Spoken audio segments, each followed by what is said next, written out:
Trump పార్టీని భారతీయ మూలాలు ఉన్నోళ్ళు గెలవనీరేమో. ఎందుకంటే క్రిందటిసారి కూడా స్థానికత అంశాన్ని తెర మీదకి తీసుకొచ్చాడు. అది మన వాళ్ళకు కోపం తెప్పించింది. ఎందుకంటే మన వాళ్ళు ఇక్కడి నుంచి అక్కడికి వెళ్ళి బతికేస్తుంది, అక్కడ ఉన్నటువంటి చట్టాల ప్రకారమే కదా.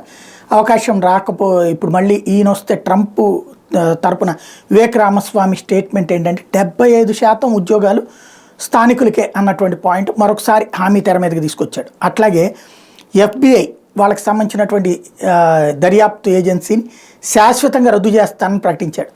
తను ఎన్నిక కాగానే రద్దు చేస్తాను. మరొక వైపున చైనాని కంట్రోల్ చేయడానికి భారత్తో జట్టు కట్టడానికి సిద్ధమని ప్రకటించాడు.